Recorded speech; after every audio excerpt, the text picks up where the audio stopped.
Com a mão no coração, vamos ler Jeremias 29. Essa é uma carta do Senhor para os exilados. Normalmente, nós lemos o 29:11, que inclusive é o versículo da minha vida. Dou sempre de presente para as pessoas. Jeremias 29:11. Não sei fazer nada sem repetir esse versículo, não sei começar ou terminar meu dia sem repetir esse versículo. Eu tenho ele na minha mente, eu repito, eu tenho ele tatuado no meu coração, na minha alma, na minha mente, no meu espírito, porque eu acredito nisso de todo o meu coração. Mas é interessante você ler o contexto, porque Jeremias 29:11 está dentro de um contexto. A gente tira ele e cremos nessa mensagem. Eu bem sei os pensamentos que penso de vós, pensamentos de paz e não de mal, para vos dar o fim que esperais. Mas é incrível como esse versículo está dentro de uma carta feita para os exilados, para os cativos, para aqueles que estavam sentenciados a viver 70 anos na Babilônia, e muitos nunca iam sair de lá. Iam terminar seus dias lá. E o Senhor vem e Ele anuncia os pensamentos dEle para aquele povo. O que mostra o amor dEle, porque por muitos anos Ele anunciou que isso ia acontecer e procurou encontrar corações que pudessem ouvi-lo, mas Ele não encontrou. E foi inevitável. Porque as palavras, elas vêm, elas sempre estão anunciando o futuro. Você precisa prestar atenção em cada palavra, porque a palavra anuncia o futuro. Ela está te direcionando, são placas.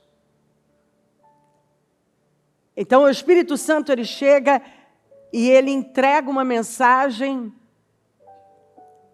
para mostrar a você, olha, se você nortear você, todos nós, se você tomar essa decisão, você vai ter esse resultado. Se você tomar essa decisão, você vai ter esse resultado.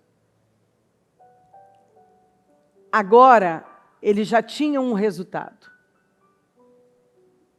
E ele estava consumado, definido, e tinha um tempo definido.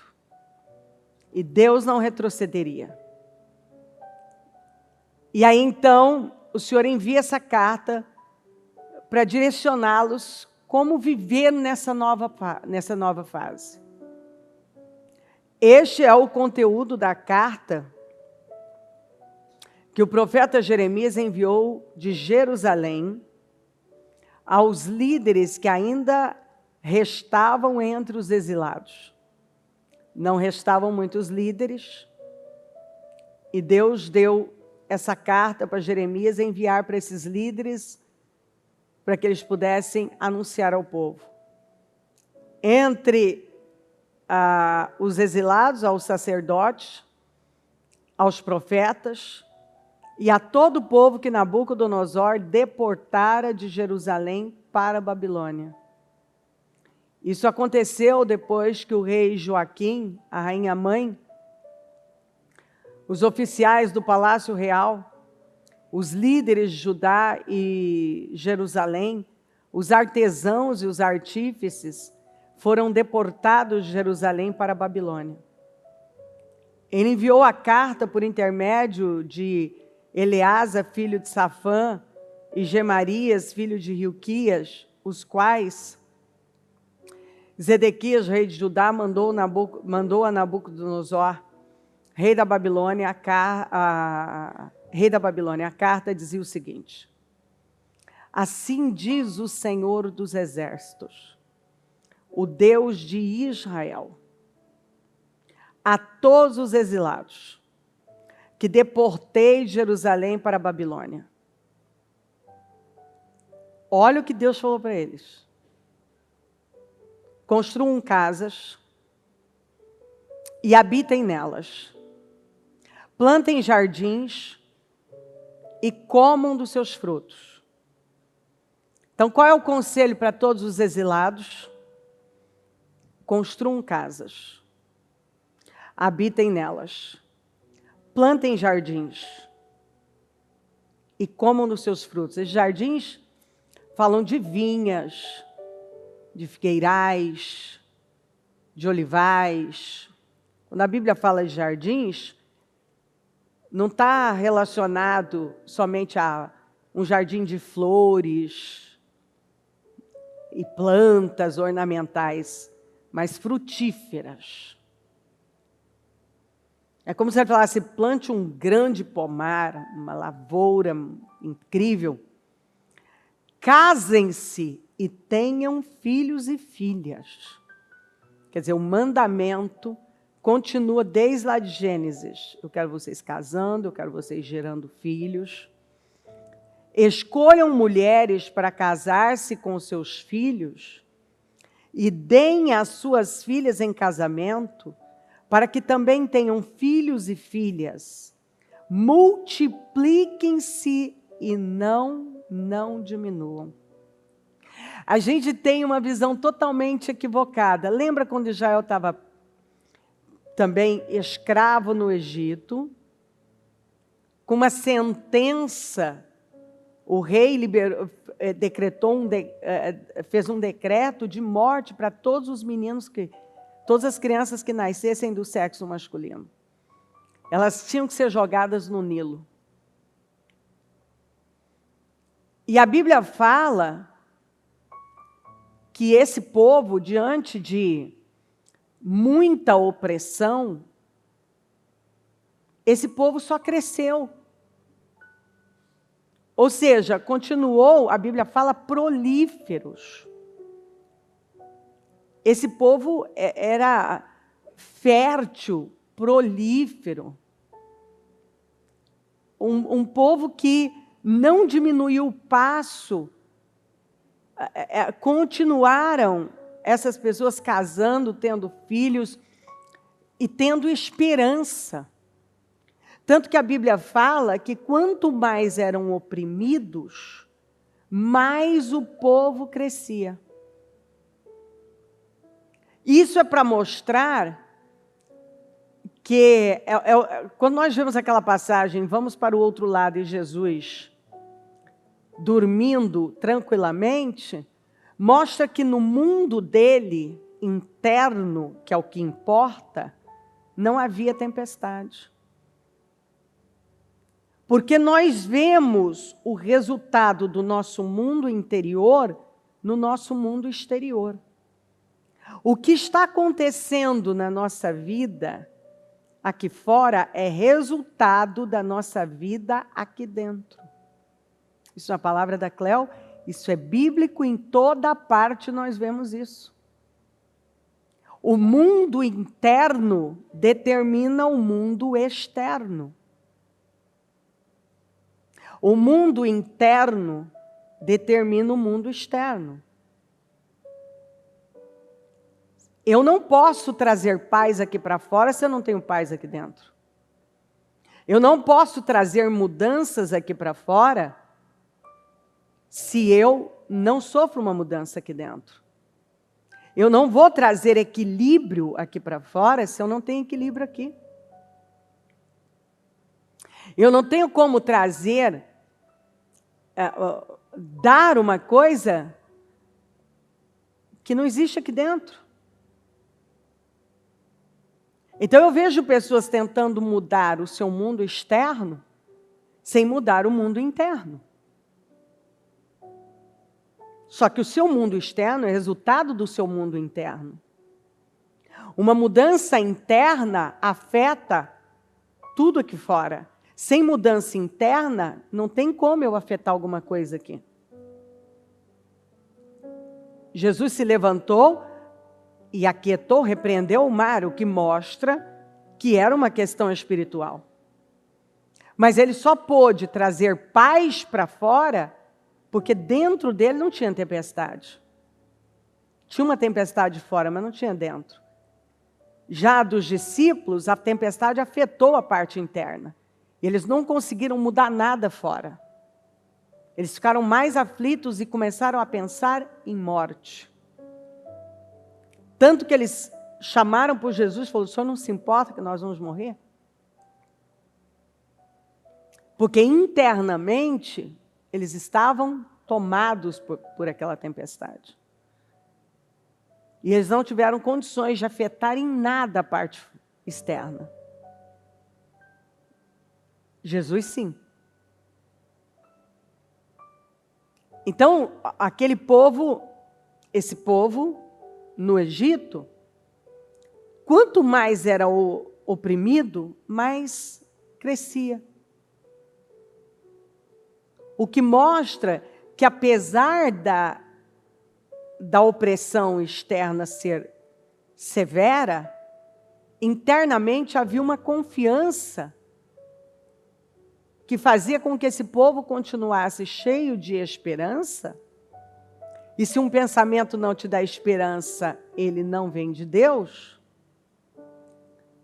Então, esse povo continuou prolífero, crescendo, aumentando em número, prosperando.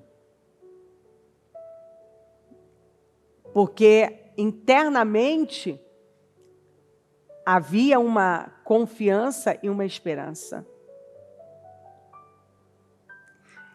Aí o Senhor vem e fala: vocês devem se multiplicar, vocês não podem diminuir. Porque a tendência das pessoas, quando estão debaixo de problemas, é sempre tirar o pé, puxar o freio. Agora não é hora disso, não é hora daquilo, não é hora daquilo. É sempre a mesma coisa.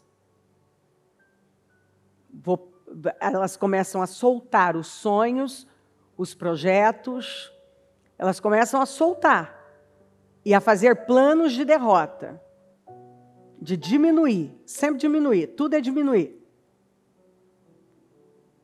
Pode ver. Engraçado que a gente não encontra isso na Bíblia. Problemas nunca foram motivos para uma pessoa deixar de viver e continuar crescendo. Muito pelo contrário, nós vamos ver que é em meio aos problemas, e muitos problemas e desafios, que a igreja cresceu, que o povo cresceu. Como que Jael leia o livro de Josué e você vê como que eles conquistaram a terra? Por meio de muitas batalhas e guerras. E eles só avançaram. Quando você lê Isaías 54, o Senhor manda a mulher estéril começar a cantar pelo que vai acontecer na vida dela. Não fala: olha, chora pelos seus problemas aí, porque você é estéril, não está com a vida seca. Não, você começa a cantar pelo que vai acontecer. Me mostra uma pessoa que agradece por aquilo que ainda não tem, e eu mostro alguém extremamente vitorioso amanhã.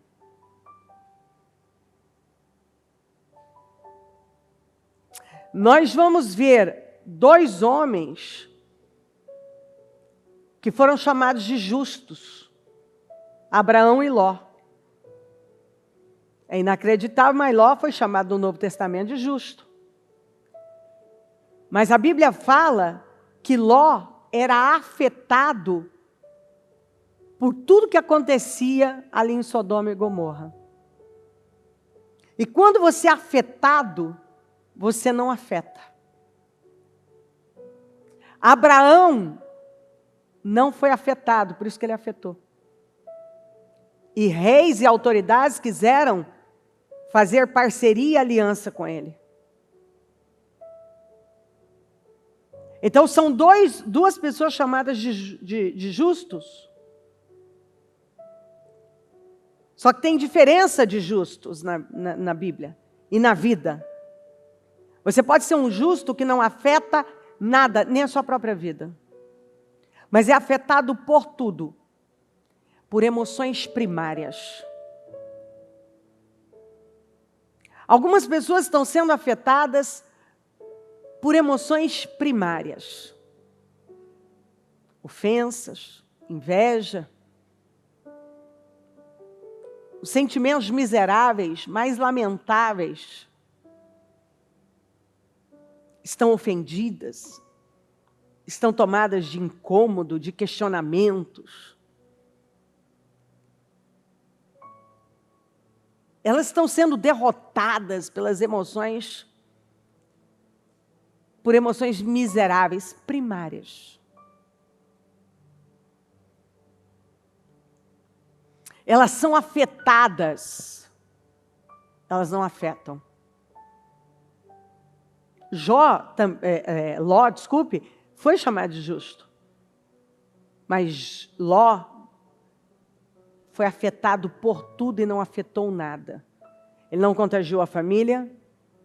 Sodoma e Gomorra não foram afetadas por ele. E ele terminou de forma lamentável. Porque ele foi afetado por tudo e não afetou nada. As coisas tiveram peso na vida dele e ele não teve peso sobre nada. Abraão não. Abraão não foi afetado e afetou. Onde ele chegava, ele mudava, ele impactava, ele mexia com aquele lugar, as coisas eram mudadas. Você não vê Abraão sendo afetado, mas afetando. Porque o que estava dentro dele realmente era uma fé capaz de segurá-lo e de mudar o que estava fora. Não foi o que aconteceu com Ló. Então, ele continua, busque a prosperidade da cidade, para a qual eu os deportei. A gente não quer acreditar que o Senhor mandou que o povo buscasse a prosperidade da Babilônia. Afetem a Babilônia, mas não sejam afetados por ela. Vocês podem levar esse lugar a prosperar e orem ao Senhor em favor dela. Porque a prosperidade de vocês depende da prosperidade dela, vocês moram aí. Se vocês ficarem massacrando esse lugar, odiando esse lugar, maltratando esse lugar, xingando, amaldiçoando, vai voltar primeiro para quem? Para vocês. Então vocês precisam orar por esse lugar. Vocês precisam abençoar esse lugar. Porque a prosperidade de vocês depende da prosperidade dela. Vocês moram aí.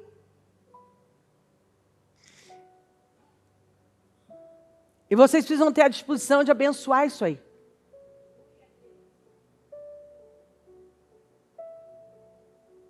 É incrível. A palavra nos ensina como viver nossa vida. Porque, olha só, continua, preste atenção. Porque assim diz o Senhor dos Exércitos, o Deus de Israel, não deixem que os profetas e adivinhos que há no meio de vocês os enganem.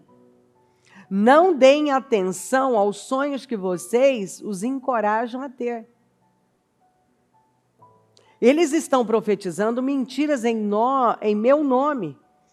Eu não os enviei, declara o Senhor. Assim diz o Senhor, quando se completarem os 70 anos da Babilônia, eu os visitarei. E cumprirei a minha promessa em favor de vocês, de trazê-los de volta para este lugar. Então ele veio falar, olha, tem muitas conversas, tem profecias, tem até sonhos. de que vocês não vão ficar aí. De que as coisas vão mudar. E ele está dizendo, não. Eu vou visitar vocês daqui 70 anos. Agora, construam casas, plantem vinhas, casem-se, tenham filhos, multipliquem-se, não diminuam, orem por esse lugar, afetem esse lugar.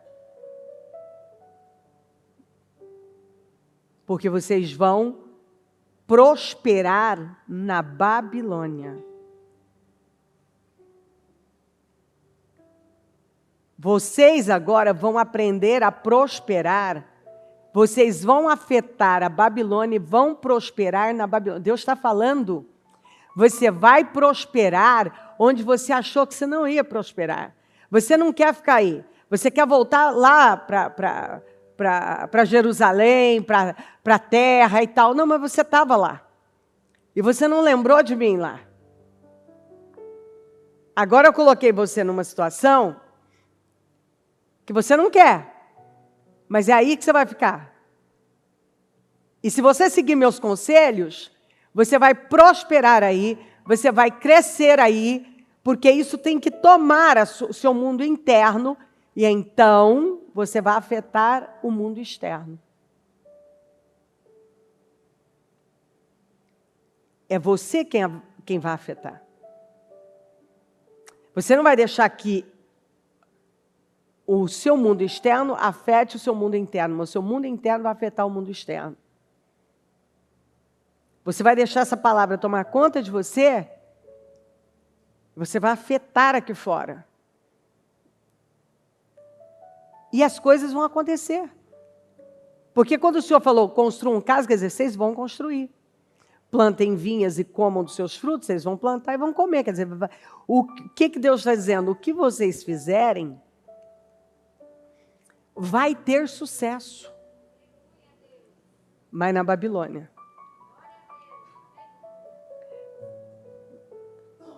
Casem-se, multipliquem-se, não diminuam, porque esse é o pensamento. Agora não é hora disso, agora não é hora daquilo. Agora... E o Senhor vem e fala, o que é hora para você? Você vê que nós temos uma tendência a criar um mundo paralelo de Deus. Né? Nós, então, botamos na nossa cabeça o que é bom aos nossos olhos.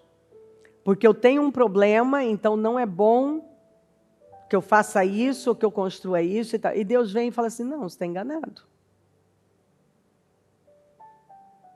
Eu posso te prosperar e te abençoar onde for. Seja na Babilônia ou em qualquer outro lugar. Ou debaixo do regime de opressão lá do faraó. Eu posso te prosperar. Não importa onde. E onde você estiver, você tem que afetar o seu mundo. E você tem que prosperar, e você deve crescer, e você não pode diminuir. Eu gosto disso porque a palavra de Deus está sempre nos ensinando a continuar a despeito de qualquer coisa que esteja acontecendo fora.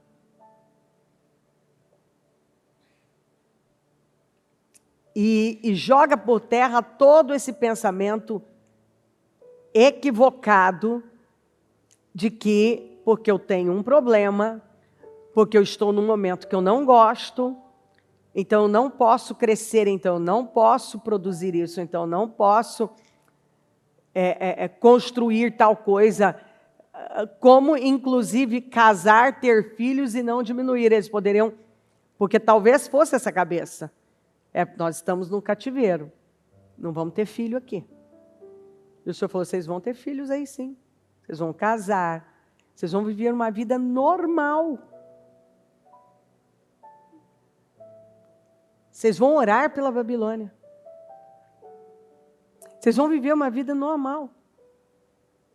E nós vamos, então, quando você entra na história, você descobre que muita gente prosperou.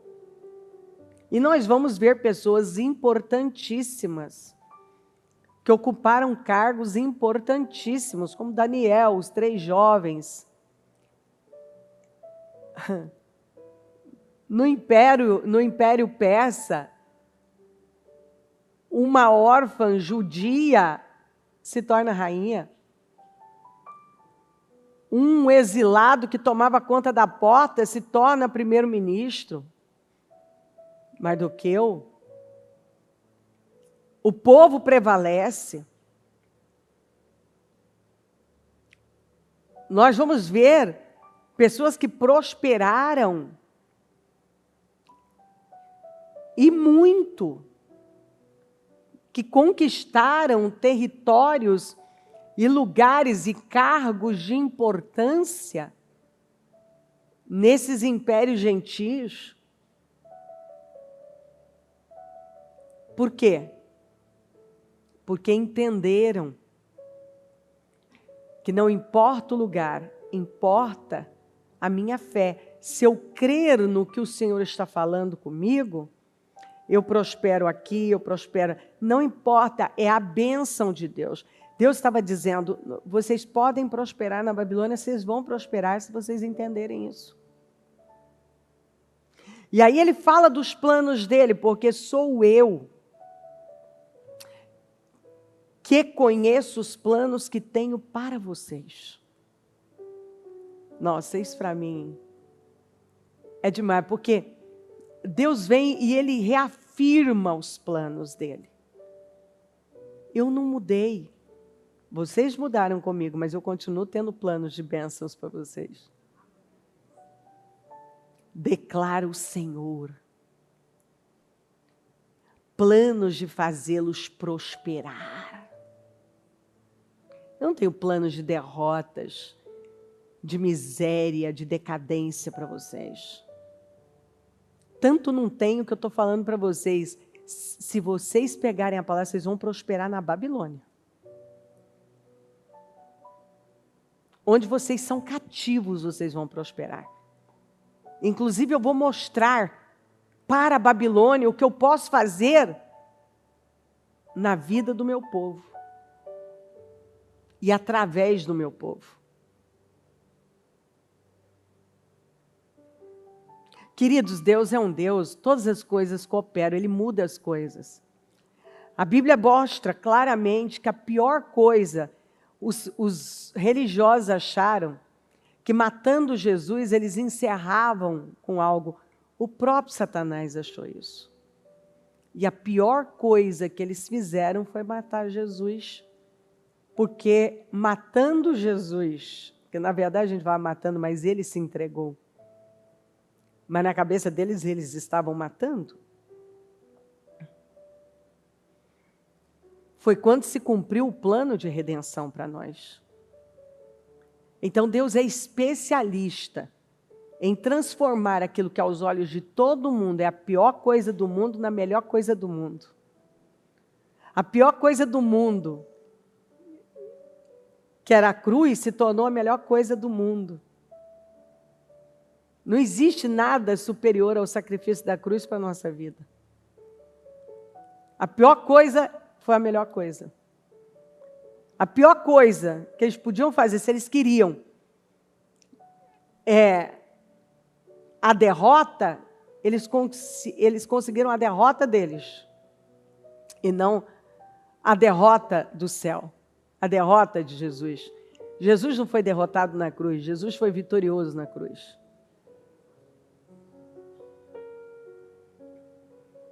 Então, muitas vezes, essa perspectiva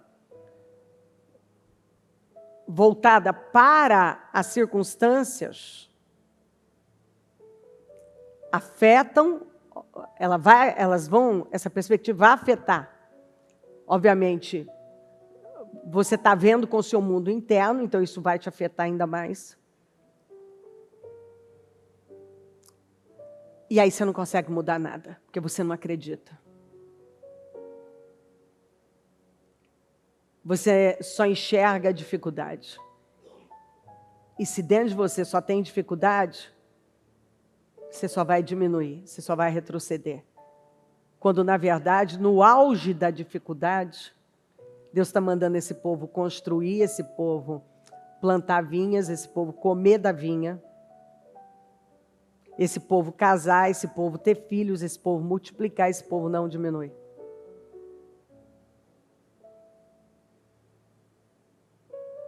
Você sabe por que tem muita gente frustrada? Porque não acredita. No lugar errado, porque não acredita. Porque não se comporta conforme a palavra de Deus está orientando. Você conversa com a pessoa, dá até tristeza. Você já deve ter conversado com gente que você saiu de lá, assim, pensa, meu Deus, que tristeza. A pessoa só fala negativo, o tom da pessoa, a agitação da pessoa, ela te deixa agitado, você tem que sair de perto, falar, não quero isso não. A pessoa está agitada, é só cobrança, é só falando negativo, é só trazendo o passado, e não dá, é o que nós vamos fazer agora. E você pensa assim, no que isso vai ajudar? Está só piorando. É um apavoramento. Eu vou vender isso, eu vou largar isso, eu vou soltar isso, vamos fazer mais isso, vamos sumir, vamos nos esconder e tal. E o Senhor está dizendo, vocês não vão esconder não, vocês vão construir, eu quero vocês com notoriedade, construindo, plantando, casando. Eu quero muita festa de casamento, eu quero muita criança nascendo, eu quero um povo se multiplicando na Babilônia, eu quero um povo que não diminui, eu quero vocês crescendo e ocupando espaço. Eu quero que vocês cresçam.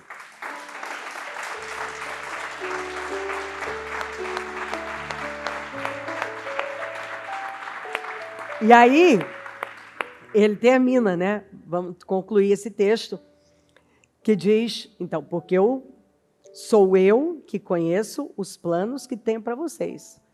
Pode ser que ninguém conheça, mas eu conheço. Que esses planos são esses, declara o Senhor, planos de fazê-los mendigar. Planos de fazê-los prosperar. Não de causar dano. Planos de dar a vocês esperança e um futuro. Porque para eles, naquele momento, não tinha mais futuro. E o Senhor está dizendo que era um futuro promissor. Então, o que vocês vão fazer? Vocês clamarão a mim, virão orar a mim, e eu vou fazer o quê? Eu vou tampar os ouvidos? Eu vou ouvir. Vocês vão focar nisso. Vocês me procurarão e me acharão quando me buscarem de todo o coração. Eu quero todo o coração. E eu me deixarei ser encontrado por... Vocês vão me encontrar, declara o Senhor. E os trarei de volta do cativeiro. Eu vou tirar vocês do cativeiro, vai chegar a hora. Mas primeiro vocês vão confiar no que eu estou falando.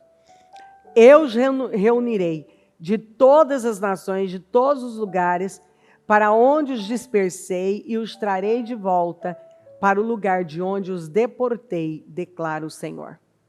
Vai chegar um tempo que eu vou reunir todos vocês, vou levar de volta.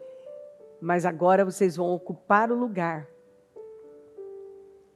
que é de vocês nessa terra estranha. E vocês vão prosperar e vão levá-la a prosperar. Em nome de Jesus. Com a mão no coração, vamos falar com Ele. Meu Deus querido, que palavra, que sonho, que bênção, que presente. Obrigada. Obrigada, Senhor, porque é o Senhor respondendo. É o Senhor colocando as coisas em perspectiva, dentro da sua perspectiva. É o Senhor direcionando. Senhor, o medo é o pior conselheiro. Quando uma pessoa segue o conselho do medo, ela se casa precipitadamente, porque pensa que nunca mais vai encontrar alguém. Ela joga para o alto um sonho, um desejo, um projeto lindo, um plano lindo. Quando uma pessoa toma conselhos com medo, ela desiste, ela retrocede, ela se precipita, ela fala bobagens, ela dá passos para trás, ela joga projetos e sonhos incríveis fora. O medo é o pior conselheiro. O medo de não conseguir, o medo de não atingir, o medo de não chegar, o medo do Senhor ter abandonado, o medo de tantas coisas. O medo de ser criticado, de ser rejeitado. O medo de ser humilhado. Tem feito pessoas tomarem decisões tão tolas, tão estúpidas, tão loucas. O medo é o pior conselheiro, Senhor. E eu oro para que nenhum aqui venha ouvir os conselhos do medo. Porque o medo nunca dá bons conselhos. O medo nunca dá bons conselhos. E todas as pessoas que param para ouvir o medo acabam tomando decisões que se arrependem terrivelmente lá na frente. Vem até nós com poder. Passa do teu sangue aqui. Toma os corações. Fala profundamente. Toca profundamente. Traz revelações profundas. Mostra o que está oculto. Senhor, que o mundo interno seja liberto, seja mudado. Que a palavra do Senhor tenha tomado os corações. E que saia desse culto, no final dessa reunião, pessoas totalmente renovadas, transformadas. Com a perspectiva certa. Com a visão certa. Com o mundo interior liberto, cheio de paz, de alegria, de conforto, de fé. Eu abençoo cada um. Eu abençoo a igreja, eu abençoo o teu povo aqui em todo lugar. E que essa palavra tenha mudado a visão interna, o espírito, os corações. Eu oro para que essa pessoa tome conselho com o Senhor e jamais do medo. Que ela ande pelo caminho da sabedoria, que começa temendo o Senhor e não problemas. Porque independentemente do tempo e do lugar, nós vamos ver tempos difíceis na história. E em todo tempo, nós vemos pessoas prosperando e vencendo. Em todo tempo. Gente avançando, crescendo em meio ao caos. Porque a bênção do Senhor estava lá e ela decidiu crer na proteção do Senhor, ao invés dos problemas. A pessoa decidiu que ela ia se manter em paz e afetar o mundo externo. Como Abraão e não Ló. Eu repreendo o medo, a angústia, a incredulidade, todos os temores que têm afligido pessoas, em nome de Jesus. E que vidas sejam completamente libertas e que se agarrem a essa palavra e que saiam daqui determinadas a continuar avançando, crescendo, porque a palavra que o Senhor está nos dando é que é tempo de construir sim, é tempo de plantar vinhas sim, É tempo de casar e ter filhos, sim. É tempo de multiplicar e não diminuir, sim. É tempo de afetar o que está fora, sim. É tempo de avançar, sim. Mas onde o Senhor colocou cada um? Porque para eles, na Babilônia, não era lugar de crescimento. E o Senhor está deixando claro que, independente do lugar, você precisa da bênção dele e crer no que ele falou. É onde você vai prosperar. Eu tenho planos de bem, planos de fazê-los prosperar, de dar a vocês esperança e um futuro. Me busquem de todo o coração e eu vou mudar a sua sorte. Obrigado por tudo. Passa do teu sangue nesse lugar, nas vidas, nos corações. Eu entrego essa reunião nas tuas mãos. Eu tomo posse de uma reunião transformadora. Que pessoas saiam daqui transformadas e completamente renovadas. Que nenhuma pessoa saia da mesma maneira. Mas que saiam daqui tocadas, mudadas, com a perspectiva certa, com a visão certa, com o temor profundo, com a cabeça no lugar, com a visão bem estabelecida, uma visão do céu. Um povo renovado, cheio de esperança, sorrindo para o futuro, porque o Senhor está dizendo, eu tenho um futuro para você, um futuro de bênção. Eu tenho planos de fazer você prosperar. É hora de você avançar, sim. Para algumas pessoas nunca é hora. E o Senhor estava dizendo que naquele momento que era considerado para muitos o pior, o Senhor estava dizendo é o melhor.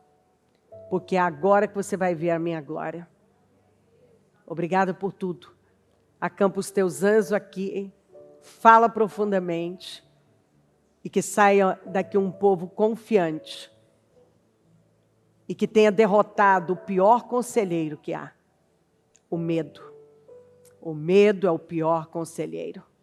Eu te amo, eu te glorifico e peço a tua presença dirigindo tudo. Obrigada, Senhor. Te amamos. Amém. Amém, amém. O Evangelho de Jesus Cristo é a boa notícia. Jesus tomou o nosso lugar pela punição do pecado, para que pudéssemos entrar em seu lugar de vida eterna. Eu convido você agora a se voltar para o Senhor em seu coração e dizer, eu o recebo como meu Senhor e Salvador. Eu entrego tudo nas suas mãos.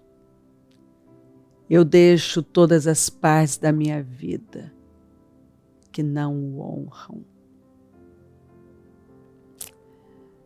E passo a viver, a partir de hoje, intencionalmente, para servi-lo, honrá-lo e celebrá-lo como meu Senhor e Salvador.